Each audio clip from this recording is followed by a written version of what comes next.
This is Peter Helland on the show Israel, and you'll be seeing here that Dave Wemhoff, fortunately, is able to come back, and he's got a nice list of interesting subjects here that we're going to go through that are very contemporary.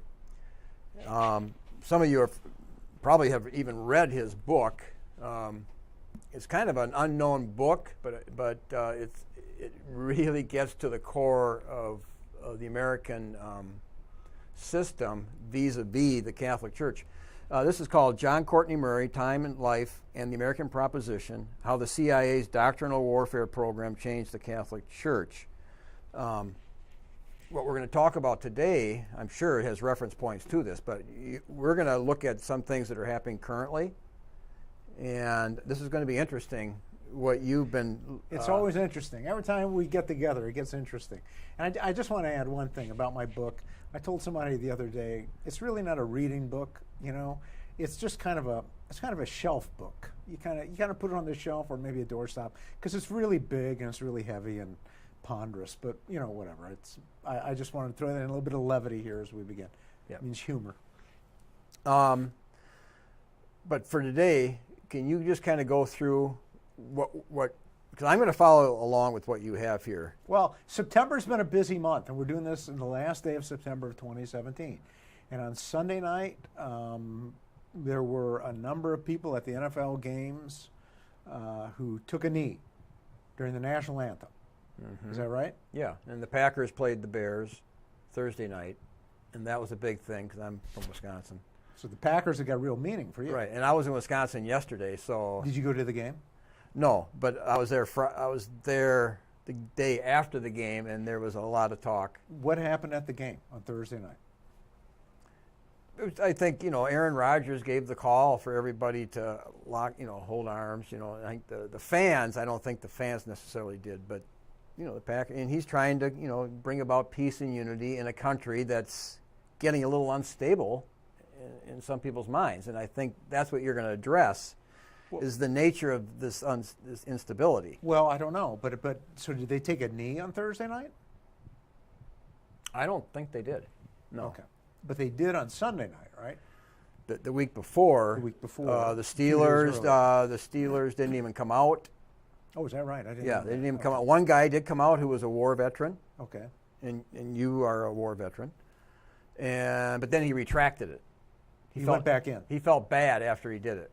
Oh, so all of a sudden, his jersey is selling like wild. It's like everybody's buying his jersey, and then they find out he regretted his decision. So it's like, could they take the jersey back? You think and get their money back? Probably, but maybe that's another issue. But once you clean it, yeah, right.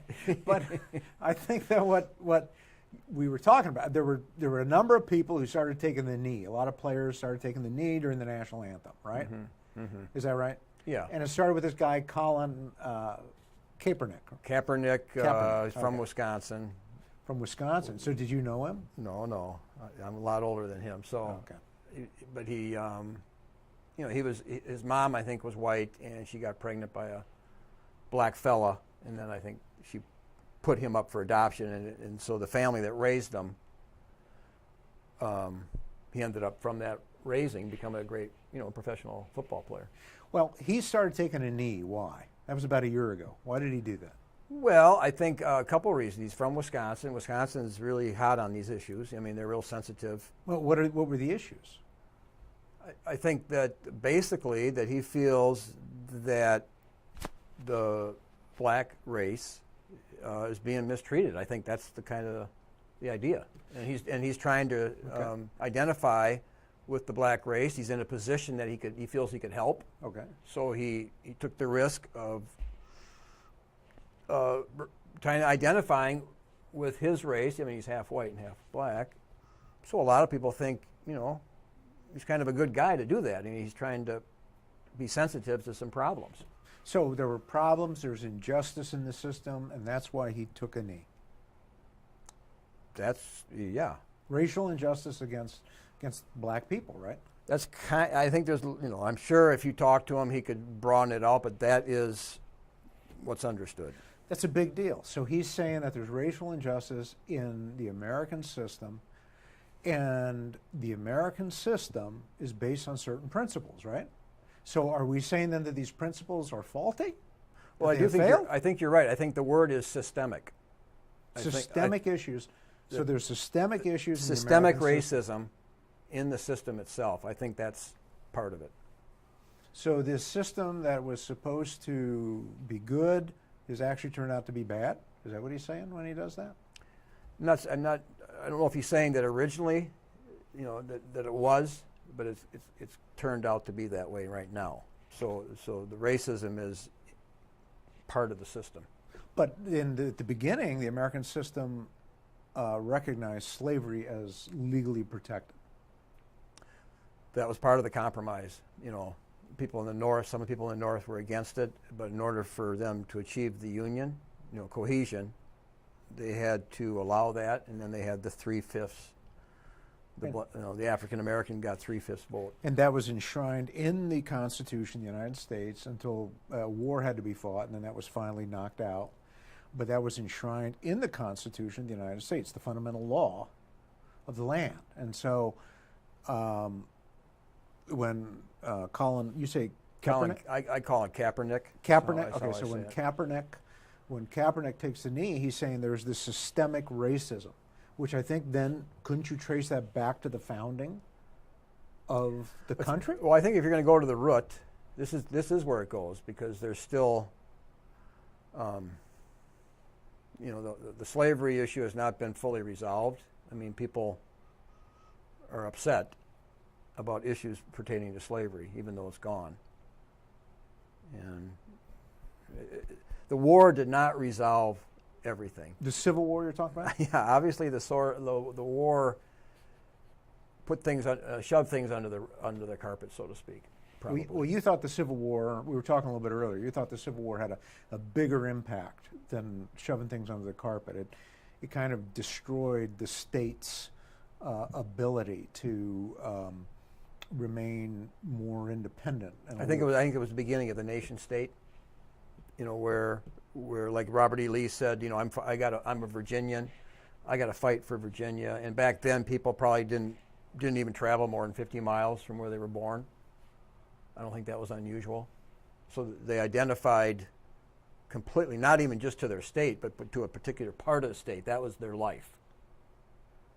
With Lincoln winning the war, you're moving toward a nation state, and now that local person is being directly affected by Washington, D.C. More so than before. Much more so. But there had been a period of time leading up to the Civil War where the principles laid out in the United States Constitution, in particular the First Amendment, were applied by the states in the states to the states.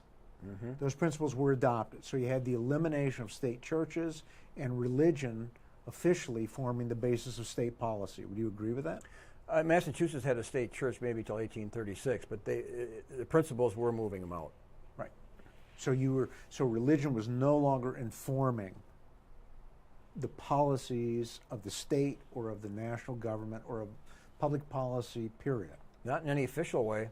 There was no official way to, the Puritans had election day sermons, so the candidate had to sit, and hear a preacher just, remind him of his duty. And that was kind of part of that process then. But what you're saying is there was no longer, I think Britain had it for a long time. It was just accepted that the church directly informed the politicians. Right. But that wasn't the case with the national government or the federal government or the country's government with the U.S. Constitution, because the First Amendment said there would be no established religion. That means that no state church, but it also means that there's not going to be any religion that's going to be exerting its tenets or its power on the members of the body politic who basically run the government and affect the public policies and create the public policies. Yeah, and I think reading one of your articles, I think you said it was the first time in the history of the world that you had a nation or a government that didn't acknowledge God or a deity. So when the founders created the Constitution, which is the supreme law of the land, which is everything's filtered through the Constitution. Every behavior is determined by the Constitution. The Constitution purposely part of the experiment, did not acknowledge God. Right. That was core, I think, to the whole experiment.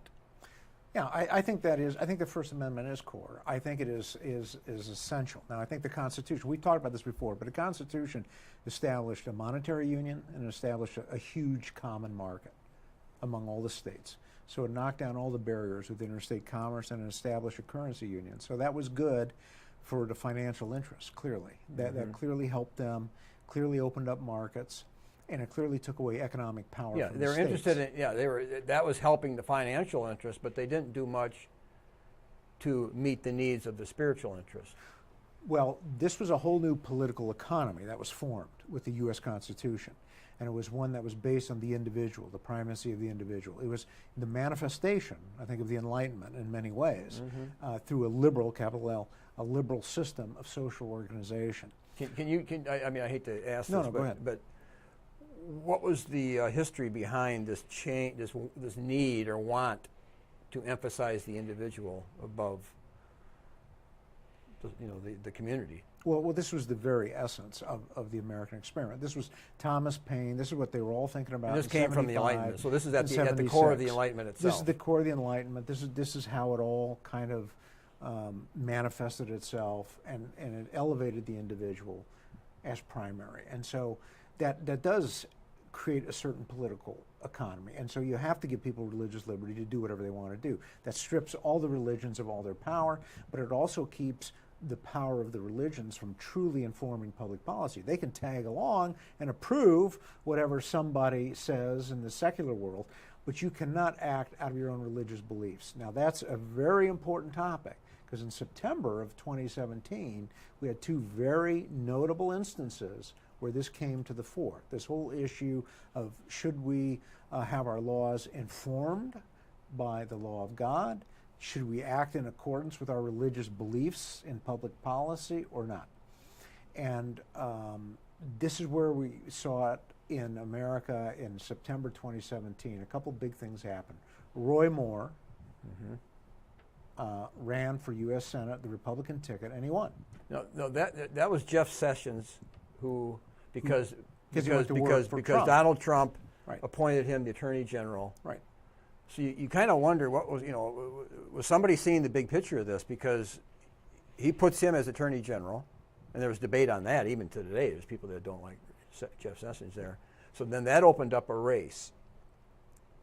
Did they even know at this time who was going to be running in that race? Did they know Roy Moore was going to be running? I don't think so. I just wonder if anybody saw. He announced his candidacy, I think, in April of this year for that position. And Roy Moore has got a very interesting past. I mean, you can look it up online and find it. But basically, he's a lawyer. He served in Vietnam. He's a veteran. He's a lawyer. He was controversial in a lot of ways. He was sanctioned by the Alabama bar. There were at least a couple of proceedings that were brought against him with the Alabama bar. He became a state court judge. Then he went and became Chief Justice of the Alabama Supreme Court. And I just want to refer, when he became the Chief Justice of the Supreme Court, he said in 2001, he said that he has to uphold the Constitution of Alabama. And he says that is, quote, that the state established justice by involving the favor and guidance of Almighty God. And then he said the connection between God and our law could not be more clear, end of quote. Okay, this is not the American ideology that formed the basis of American society at a national level, which trickled down. The superior always comes to control the subordinate. The public always comes to inform the private. That's just the way it is. Okay, so that's basic sociology. So what you have is this guy saying the connection between God and our law cannot be more clear. He's saying that there's a connection between God and law. Now, he's got a corrupt form of Christianity. He holds to what I call the Bible God, which means you can read anything you want, into God. But it's a Bible God. There's a book, and you kind of know what God liked and what he didn't like. Okay, so that's kind of what he's basing it on. But he's saying a Southerner. He's a typical Southerner, and in many ways, apparently, and that's how a lot of people. In some ways, I suppose some people would agree with that. But what he's saying that there is a connection between God's law and human law. there has to be a connection there. We have to order our lives, our public policies, in accordance with some deity, with some vision of the deity. We have to order our lives. That's what he is saying, okay? Mm-hmm. That's what he's saying. Now, that's very fundamental. So he got into a lot of trouble with that. That was the whole issue. I wrote down some notes. That's the whole issue of the Ten Commandments that he posted in the Supreme Court building in Alabama. And then he got he was ultimately kicked out and taken down because because of his stance on wanting the Ten Commandments. That's right. He said, "No, I want the Ten Commandments here at the court building," and they're saying, "Well, that's federal property. You can't." And then he's given this argument. Well, I think it was state property, but the federal courts intervened, and they said, "You got to take it down." And which is interesting. It's state property, but it's not state property. Well, but it's it's federal property because once again you have the federal laws are supreme to state laws because that's the Constitution. So once again, the superior comes to control the subordinate. The higher controls the lower. That's the way it works. Okay, that's the way it works. It's not because we can talk back and forth to each other and come to the truth. It's because the higher has the power. Right. Now, it controls the lower. Of course, there's two arguments on the Civil War. It was either states' rights or it was fought over slavery, or a combination. But in a way, this is a replay of somewhat of states' rights issues. Is it not? I don't see it that way. Okay. The way I think that you could probably read it that way. The issue that I kind of want to look at, though, is how a society supposed to be oriented. How is it supposed to be governed? It's a deeper issue. It's a deeper issue. What are the laws of man supposed to be made without any recourse to a deity? Roy Moore says no. The laws of God are supposed to inform the laws of man.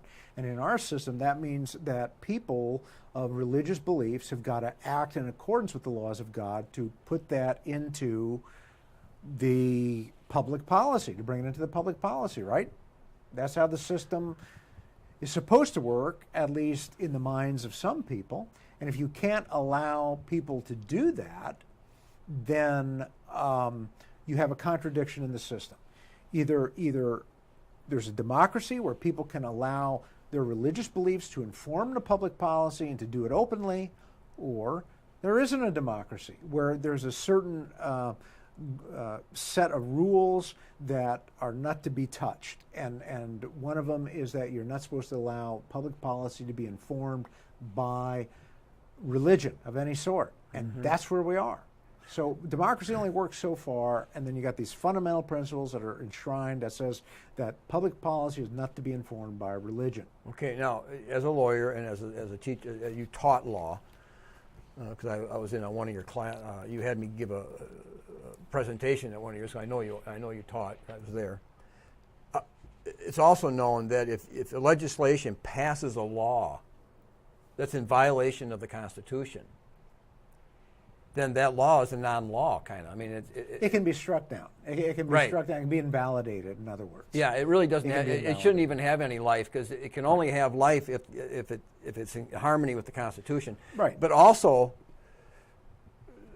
it should be just a principle that if something that's called a law and it's out of harmony, let's say with the Ten Commandments and God's law, it shouldn't even be considered a law in a sense. How can it deserve the title law if it violates God's law? I mean, this I think is what Roy Moore was thinking when he hand carved the Ten Commandments that he had, and when he put the Ten Commandments and wanted to keep the Ten Commandments up in the state buildings in Alabama, in the public buildings. He was saying that the law of God has to inform the law of man, and the federal Constitution, the higher law in this society than the state law, or Roy Moore says, no, you can't do that. You cannot have God's law inform the law of man.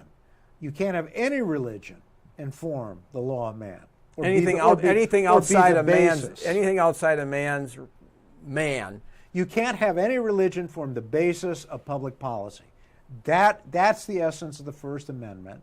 That's what Thomas Paine was about. That's what Roy Moore railed against. And that was the essence of the revolutionary nature of the experiment. That had never been done before.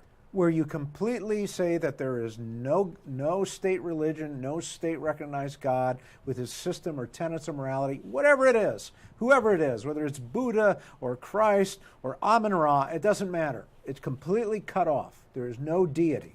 Man is at the top of making Because man's we're laws, going to which try is the Enlightenment, and that manifests itself in liberalism as a system of social organization. So in a way, the Enlightenment, Immanuel Kant, they didn't get a chance to fully play their ideas out politically in Europe, but here was their chance. Well, America was the chance to do it. But what you also have too is when Roy Moore stands up there and he talks about this Bible God, and he says this Bible God's laws need to inform man's laws, and the fight boils down to putting the Ten Commandments up on the wall, and everybody's got a different interpretation of them. But when the basic principle here is God's laws, whoever that God is, informs public policy.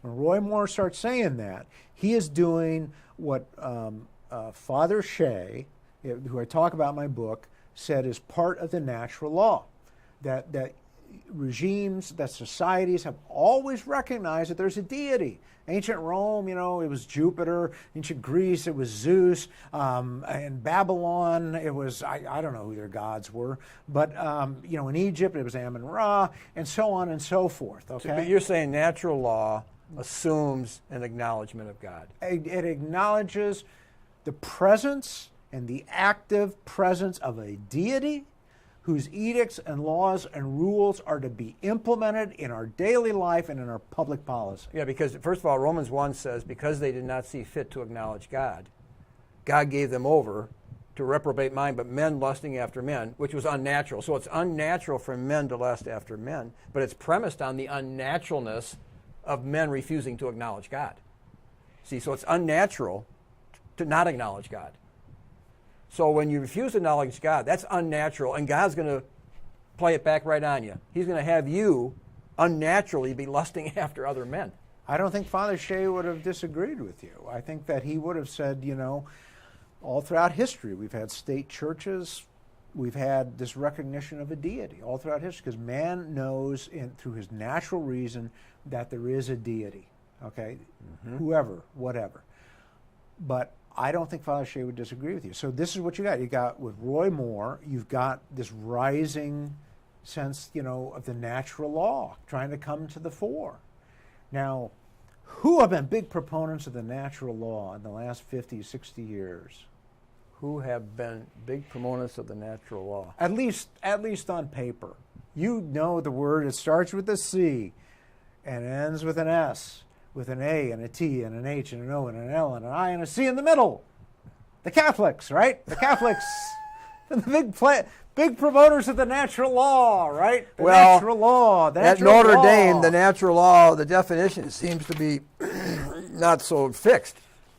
They play with the definition of natural law, it seems like. The Catholics have been the big fans of the natural law. Yes, they talk about it the most. The big guy who talked about, who was that? The late, great Dr. Charlie Rice, right? Oh, well, here locally. And you had some interesting discussions with him. Oh, the natural law, but of course that only deals, with sexual issues, really, in their minds. But it actually is bigger than that. Okay, yeah, it's bigger than sexual issues. It's about man's relation to others and the societal organization and to a deity as best as he can understand that deity. I hate to interrupt, but isn't it kind of unfair or abusive or something wrong to use the term natural law and not have a clear definition when you bring the term up? It's like you bring up a term and then you don't, because there's confusion on the term, and then you're going to use the term without making sure it's been clarified so that people know what you mean. It's an equivocal term. That's exactly right. That's what my book talks about. It's an equivocal term. You can read into it whatever you want. There's many natural laws as there are people in the United States. You can make it whatever you want to make it. And the natural law, according to Catholic doctrine, as I have studied it and mentioned in my book, the natural law is a one layer, but it is not, as the Catholics define natural law, as the Catholic doctrine rather defines natural law, it is not the ultimate in governing human relations. There's something called the divine positive law, which comes over that, which is consistent with that, but which has to be followed by all public authorities all the time. That's the Catholic doctrine, that's the Catholic thinking. Okay, now, did the Catholics rally to the support of Roy Moore? No. They didn't. But the people of Alabama rallied to the support of Roy Moore. He got humongous amounts of support. He was thrown out of office in August of '03. He was sanctioned by the Alabama Supreme Court Disciplinary Committee. Then he got reelected as Chief Justice in 2011 or 2012. And Alabama has problems. I mean, they got corruption problems in the state. I mean, morally, they're not doing that good, and So- yet they still. His message is resenating. The Even natural though- law is resonating with those people. God has to inform our laws. We recognize a deity. See, There's a deity. You know, it's the Bible God. I mean, I don't know. Is he Christian? Is he Jewish? I don't know. But I call him the Bible God. At least you got a Bible. You got some idea of God. But this is the natural law. You know, where's the Catholic Church walking in and saying, "Oh, let's refine this understanding of this Bible God"? They're not. They're not walking in. Right, it's an opportunity. Wow, here's an opportunity. Let's discuss this and then That's right. refine it in a That's Catholic way. That's right. But instead, what the Catholic leadership is doing is they castigate and condemn. That's what they do. Instead of going out to try to convert, you know, and try to go out and talk to all these people and try to bring them around to the right way, they just castigate them or they ignore them and so on and so forth. But standing in sharp contrast with Roy Moore is a lady who's a law professor at Notre Dame by the name of Amy Coney Barrett. Right, from this community. From this community, from South Bend, Yeah, Indiana. and I know people that know her. Right. Right, right. So she's a professor of law at the University of Notre Dame, and she's a Catholic. And she was nominated by Trump to sit on the Seventh Circuit Court of Appeals, which sits in Chicago and rules on federal cases that are decided at the district court level, and then it's kind of a stopping off point to the Supreme Court for people who don't know how that works. So she's nominated, so she goes and sits in front of the Senate Judiciary Committee on September 6th of this year, 20 days before Roy Moore gets 55% of the vote in the Republican primary for U.S. Senate. And by the way, Donald Trump campaigned against Roy Moore. I think he said he made a mistake. Maybe he said that. Well, maybe he said that now because Donald Trump has got to play to the crowd. He's a demagogue, okay? Yeah, he plays to a crowd. He plays to a certain crowd. But he's from that establishment. He's from that same establishment that wanted the opponent of Roy Moore to win the GOP senatorial primary race, okay? That's the establishment. That's who Donald Trump comes from. He's one of them. He believes in the American ideology. He doesn't think religion should inform public policy or be the basis of public policy. No. He's from New York City. He's from New York City. Who would imagine that he would? Exactly. They don't have good salsa there, and so why would you think that he would want, you know, public policy to be informed or be based on religion? So he also nominates Amy Coney Barrett to sit on Senate. Well, Amy Barrett has got to sit in front of the Senate Judiciary Committee and get questioned by certain people. Now, he picked her not because he knows her personally, but he's surrounded by advisors that may be connected to the Heritage Foundation. I mean, I would assume so, right? Yeah, I mean, because the ones that he's been picking, I think the Alliance Defending Freedom had the same. I mean, they were on the same page. So he's being informed by. I respect these groups. I mean, I'm not. But there's some people advising him, showing him. She was on that list. Right. He's getting advice. She should be selected. Well, I mean, she's very distinguished. I mean, she had a very distinguished career. There's no doubt about that. I just want to go off some of the things that she had. You know, she teaches and researches in constitutional law at Notre Dame and civil procedure. She was a Phi Beta Kappa. Cum laude in English for her bachelor's degree, J.D. summa cum laude, executive editor of Notre Dame Law Review, clerk for Justice Scalia. She litigated constitutional, criminal, and commercial law. I mean, this woman is eminently qualified to sit on the Court of Appeals. You know, there's no doubt about it. Yeah, because they got some guys on the Seventh Circuit that aren't even qualified.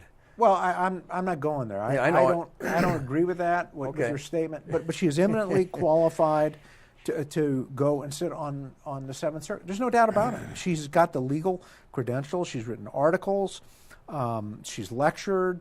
She's highly regarded by her colleagues. I mean, this is an impressive resume. She's a very impressive person from a legal professional point of view. I think that's very impressive. And she should sit on the Seventh Circuit based on her knowledge and based on her writing and her research. Absolutely. Okay. But we're going to talk about her because she's a Catholic. Okay? And I think that the senatorial inquisition, if you will, or interrogation of her on September 6th is very instructive. But what's even more instructive is the response by Father John Jenkins, the president of the University of Notre Dame. What's even more instructive is the total silence of the bishops, most notably Bishop Kevin Rhodes here in the district of South Bend, Fort Wayne, the Diocese of South Bend, Fort Wayne. Okay, so Amy Barrett gets in front of a number of Democratic senators. One is Senator Dick Durbin from Illinois. He makes clear he has 19 years of Catholic education, and he talks to her, and she says, well, quote, religious beliefs would not bear on the discharge of my duties as a justice, end of quote. Okay, that's what she tells Senator Durbin. All this stuff is on YouTube, by the way. Okay, and then the big one was Senator Diane Feinstein. Okay, a fellow Catholic. Diane Feinstein is not a Catholic. Oh, she's not? She's I'm thinking Jewish. of Pelosi. I'm sorry. You're thinking of Pelosi. Oh, She's yeah, actually it was Jewish. Feinstein. And actually, I want to preface my comments here. A colleague of mine actually talked about this exchange, and he said, well, the Catholics are really upset about what Feinstein said. And he says, I think that's anti-Semitism. I said, I don't think it's anti-Semitism. I really don't. I think that what you've got is a lot of Catholics simply didn't like the tone of what Feinstein said. I don't think that's the issue.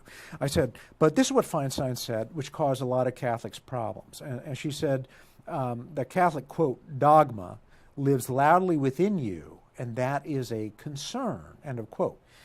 And then she went on to say that a lot of people have, fought for and suffered for really big issues in America. She says, quote, dogma and law are two different things. And she's talking about, this is Feinstein talking about religious dogma and law are two different things. And I think whatever a religion is, it has its own dogma. The law is totally different, end of quote. Okay, so she's saying religious dogma and public law are two different things. And I think that whatever a religion is, it has its own dogma, and the law, the public law, is totally different. Senator Feinstein correctly established the American system of social organization. That is absolutely correct. Mm-hmm. That is what America is based on. That is what the states have come to accept. She's totally correct in that. I have absolutely no disagreement with Senator Feinstein. The Catholics got all upset because of her tone. You have no disagreement that that's the nature of the case. That is the nature of the case. That's how it's organized. Yeah. But the Catholics got upset with her tone because she said, dogma lives loudly within you, and that's a concern. So, of course, the Catholic press, which is shameful at the least, to call them shameful is an understatement, completely misses the point. And I think in many ways it could, either because they're stupid or it's purposeful or a combination. But they focus and say, oh, this is an example of anti-Catholic rhetoric. That's not the issue. The issue is what Senator Feinstein said, that dogma and law are two different things, that the dogma of a religion is different from the law. So the law is based on something different from the dogma of a religion. And this is something with which Amy Barrett, a professor of law at the University of Notre Dame School of Law, agreed with. And Amy Barrett said... That was actually the case. That's how America's run. That is how America's run. Because Amy Barrett's response to Senator Feinstein was this, quote, she said, quote, I will follow all Supreme Court precedent without fail, end of quote, if confirmed. So that includes Roe versus Wade, okay? She also said, quote, I would commit, if confirmed, to follow unflinchingly all Supreme Court precedent, end of quote. So that includes Roe, includes all this stuff regarding prayer in school and contraception and gay marriage and all that stuff. Well, take an extreme case. I mean, let's say she's a good Catholic, and here's something that good Catholics really hold dearly, And then here's something in our system, in our law, which militates completely against that. She will side against the Catholics at a very important point. Is that what we're suggesting? She is agreeing with Senator Feinstein that she is going to follow the law, which is not to be informed by religious dogma or by religious principles, not to be based on religious principle. I'm using the word informed, which means to be based on, not to be considered, but to be based on. So you're not supposed to base the law on religious principles or religious dogma. And so what it was troubling is that Professor Barrett had previously written and spoken on a number of different things that suggested that she would bring religious principles to bear on her beliefs. For instance, she co-wrote an article with John Garvey, this is according to the Huffington Post, entitled, quote, "Catholic Judges in Capital Cases," end of quote. In it, Barrett criticized a Supreme Court justice who once testified, and I'm quoting from the Huffington Post, that a judge's oath to the Constitution should alone govern how they rule from the bench. Barrett wrote that what was not a proper response for a Catholic judge to take with respect to abortion or the death penalty, end of quote. So in this article that she wrote 20 years ago, she said, actually, one's Catholic beliefs or religious beliefs should inform how they're going to act when it comes to public law or public policy, and informing that public law or public policy, especially as a judge who's got to write decisions and act accordingly, okay?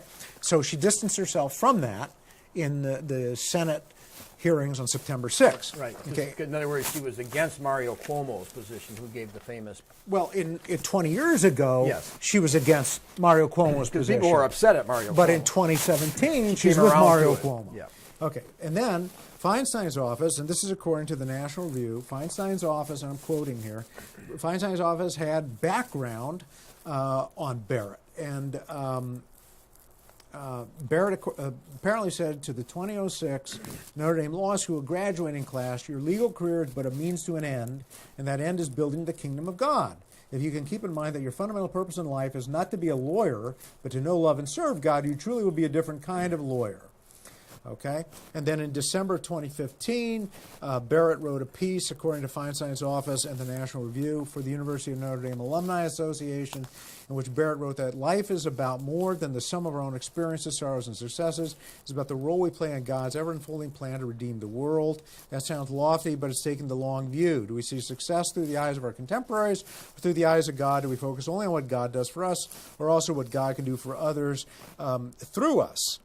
So, these are the comments that caused Senator Feinstein, and probably also Senator Durbin, some concern about whether Professor Barrett was going to get on the Seventh Circuit and was going to make decisions based on her personal beliefs, which is another way of saying, too, make decisions based on the tenets of the Catholic faith and have her decisions as a judge be based on the tenets of the Catholic faith, as opposed to just simply the law, which, as Senator Feinstein said, and as Professor Barrett in September of 2017 agreed, is completely separate, based on principles completely separate from any religious dogma.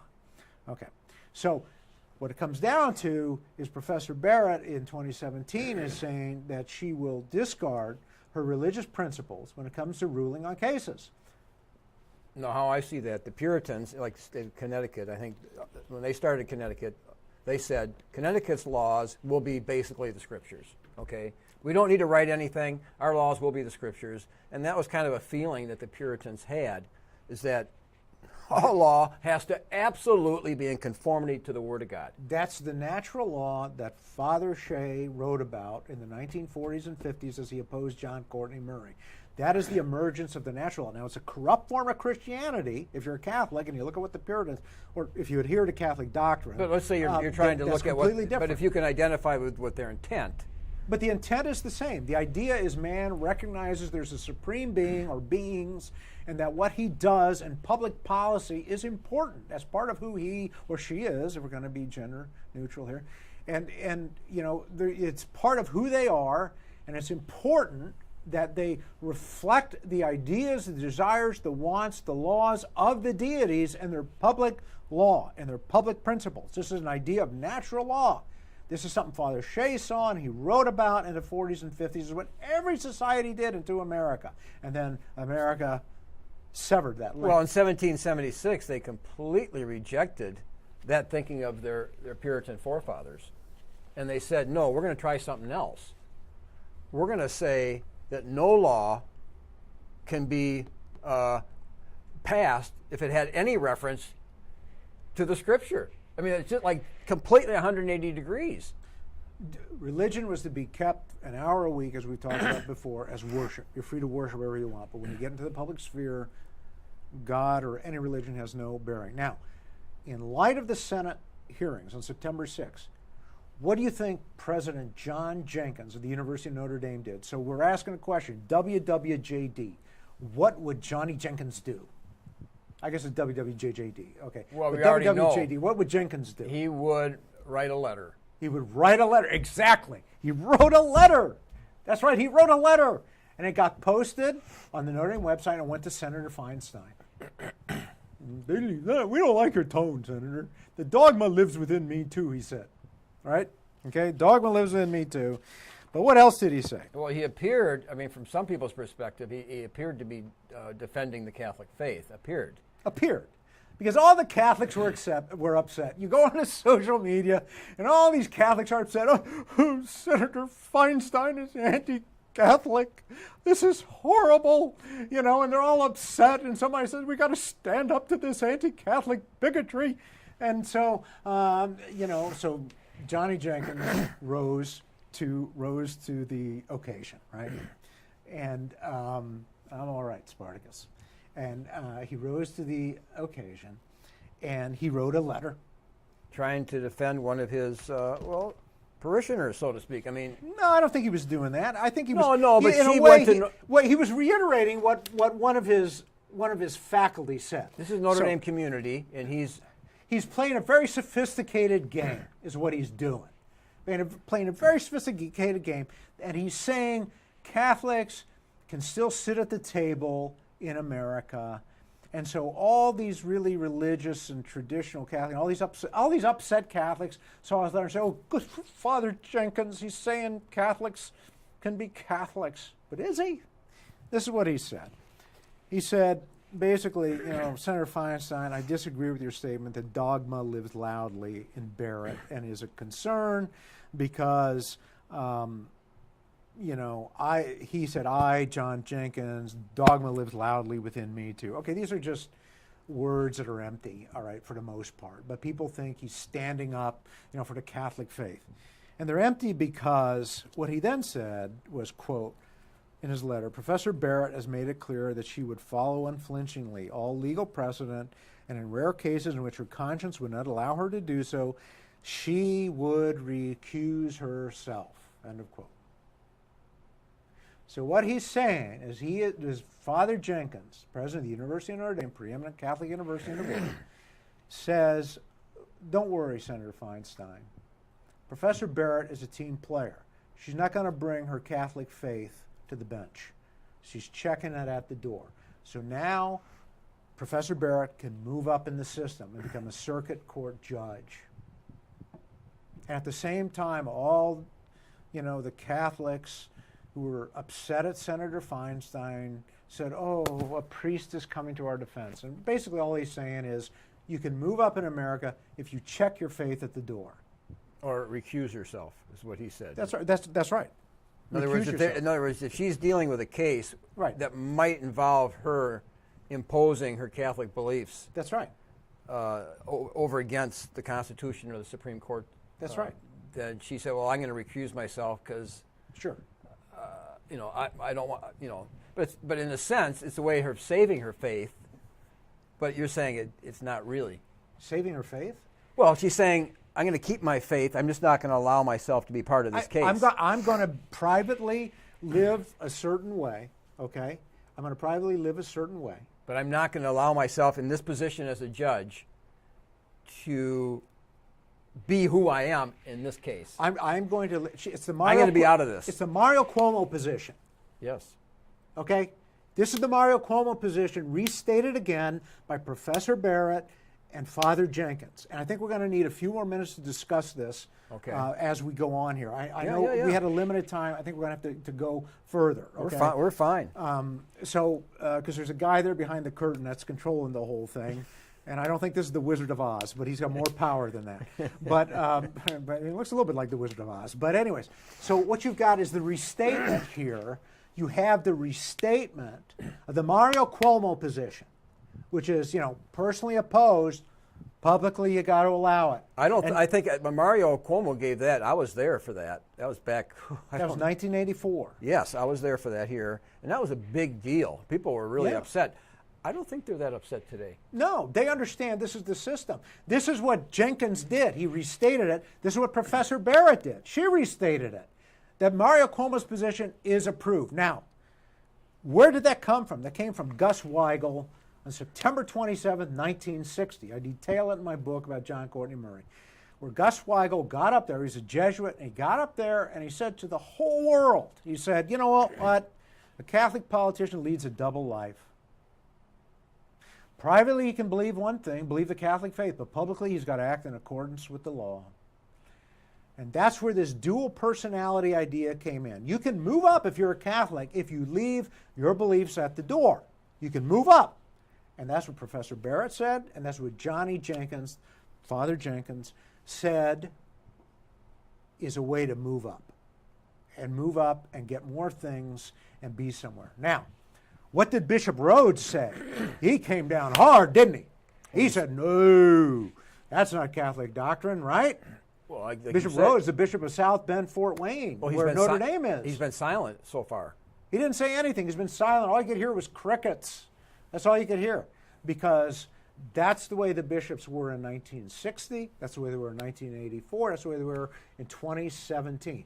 Is that Catholic doctrine, what John Jenkins said? What Father Jenkins said? What Amy Barrett said? Is that Catholic doctrine? No. That's a violation of dignitatis humanae. Or more properly, their position is a violation of the principles set forth in the Declaration of Religious Liberty, or dignitatis humanae, which came out of Vatican II on December 7th of 1965. Okay? Why am I saying that? Because dignitatis humanae restated in certain ways traditional, or I should say restated, Catholic doctrine. I'm not going to use traditional or conservative or liberal. There's Catholic doctrine and then there's heresy. So it restated Catholic doctrine. Well, how did it restate it? Okay. And in essence, what Catholic doctrine is if you hold to the Catholic faith, you have to live it in all aspects of your life. You have to be consistent, private and public. So if you're a Catholic legislator, you got to legislate for laws based on Catholic dogma, as Senator Feinstein would say, or on the Catholic faith, because it is Catholic doctrine that every society has an obligation to base its public laws and policies on the divine positive law of Jesus Christ, as well as the natural law. But the two are not inconsistent, okay? So as a Catholic legislator, under whatever system, whether it's a democratic system or an authoritarian system, you have got to bring the Catholic doctrine to bear on your public life, on making the laws, whether they are judicial decisions or the legislative acts or executive orders, whatever the case may be. That's what you've got to do. Where is that in Dignitatis Humanae? Okay. Well, Dignitatis Humanae, it's in Section 3, Clause 3. It says, the conscience, that it is through the conscience that one, quote, sees and recognizes the demands of the divine law, end of quote, and follows it, quote, in all his or her activity, end of quote, okay? And follows it in all his activity, okay? All his activity, not some, not public, not private, in all his activity. That's Section 3, Clause 3 of Dignitatis Humanae, okay? Which you have in chapter 118 in your book. Of my book. I explained that, which is one of the big issues that led up to Vatican II, was is American liberalism acceptable as opposed to continental or European liberalism? And the church fathers, the council fathers, said no. Neither one of them are acceptable to Catholic doctrine. Okay, that's basically what Dignitatis Humanae said. Okay, now section 10 of Dignitatis Humanae says that the Christian faith must be given by one, that the Christian faith, one must, quote, give it practical expression to every sphere of their lives. That's section 10 of Dignitatis Humanae. So we got section 3, clause 3. Now we got section 10. The Christian faith, one must, quote, give it practical expression to every sphere of one's life. To every sphere of one's life. Every sphere, to all his activity. You see a theme here? Well, yeah, I mean, how could it be any other way? If you say, I'm a Christian, and you could say I'm a corporal in the service. You know, you had to carry your. If you were an officer, you couldn't fraternize with the troops, right? There was no exception. You had to be who you were, and if you're a Christian, I mean, that's maybe a bad example, but you can't. I'm going to go to this party and act like one of the boys, and I'm going to cuss and play with the girls, you know, because and then I'll go back being a Christian. No one accepts that. It gets better. On page 845 of my book, I also quote from chapter 1, section 3, paragraph 1 of Dignitatis Humanae. Quote, the highest norm of human life is the divine law itself, eternal, objective, and universal, by which God orders, directs, and governs the whole world and the ways of the human community to a plan conceived in his wisdom and love, end of quote. So that part, which is chapter 1, section 3, paragraph 1 of Dignitatis Humanae, says to the Catholic faithful, this is a doctrinal statement, it says to the Catholic faithful that the divine law, the divine positive law, is the highest norm of ordering activities of the human community. Okay? So that means that Catholics then have got to act in accordance with that. That means the Catholic faith has got to be implemented through their actions. That's the teaching. Now, a lot of people said, oh, but wait a minute. Oh, wait a minute. We got freedom. Freedom is a higher good. And that's what Dignitatis Humanae was about, and that's what John Courtney Murray and other people interpret it to mean, that freedom is a higher good than truth. But Dignitatis Humanae spoke to that, and it said in section 11, clause 1, that, quote, the higher rights of God must be respected, end of quotes. The higher rights of God. Higher rights of God. Yeah, he is the supremacy clause. He is the supremacy. That's well put. He is the supremacy clause. His religion is the supremacy clause, at least according to Catholic doctrine. Now, I'm not going to say Catholic teaching because there's many Catholic teachings that are people who call themselves Catholics now. I'm saying Catholic doctrine, which is objective. He is the supremacy clause. His doctrine is the supremacy clause. It reigns supreme. It reigns supreme. You can't overthrow it except at the danger of your soul. That's right. That's right. So this is Catholic doctrine, and as a Catholic, you are supposed to implement, Catholic doctrine. So I think that Catholics have got to, they say, witness. They got to be like Roy Moore. They got to, if Catholics are true to their doctrine, once again, this is an objective review of a situation. So what I'm saying is that if Catholics are true to their own doctrine, and if they understand and are true to their own doctrine, and their leadership is true to that doctrine, then Catholics have got to get into the legislature and on the bench, and they have got to rule for and against based on Catholic doctrine. I mean, you get the impression if they cannot recuse themselves, they cannot go along with precedents if these precedents violate Catholic doctrine. I think that is ultimately the ruling or holding of Dignitatis Humanae and the meaning of Catholic doctrine. Don't you get the impression that a lot of Muslims would not be bending over backwards? I mean, a Muslim would hold to his guns? Don't you get the impression that's what a Muslim would do? A lot of Muslims do hold to their guns. Right. That's why there's a war going on in different parts of the world. But they wouldn't surrender their faith in these decisions. I mean, you get the impression that the Muslims around the world. Well, you can't group people. I mean, you just can't group people. There are a lot of people who hold to their religion, and that is part of what the global war on terror involves, and World War IV is about. Really, that's what this is. That's what we're involved in. It is about trying to break the Muslim community's to the extent they are there, away from this idea, that Sharia law is supposed to inform public policy. And so that's sort of what you're dealing with here. Yeah, they use the word Sharia law, but Right. But I've been talking about this. I just want to see what you think. Paul told Titus to set up elders in Crete, and the elder is supposed to have good character and this and that. But the fundamental job of the elder, you're talking about the leaders in the church. This is King James here, if I can read it right. The elder is to be holding fast the faithful word as he has been taught, that he may be able by sound doctrine both to exhort and to convince the gainsayers, those who are against. For there are many unruly and vain talkers and deceivers, especially they of the circumcision, whose mouths must be stopped, who are subverting whole houses. But the idea is that there's this aggressive nature of the elder. The elder is to be aggressively promoting the doctrine, shutting mouths of people who are in opposition. It's not a passive role. I mean, you have to speak out. I don't think if you're saying here's the definition of a leader, he is an aggressive person. I mean, he doesn't have a choice to not. When somebody says something to the contrary to the teaching, and somebody in the flock could be seduced, he has to be aggressive. Well, I think leaders have got to be aggressive. They've got to follow the doctrine. I think, and what I've been talking about is a sociological view of current events. You can choose whatever you want, you can believe whatever you want, I suppose, but the reality is that there's a real sociological dynamic to what's going on. And when an organization is based on certain principles, then it has to act in accordance with those principles. And if the leadership will not follow those principles, then the organization ceases to be effective.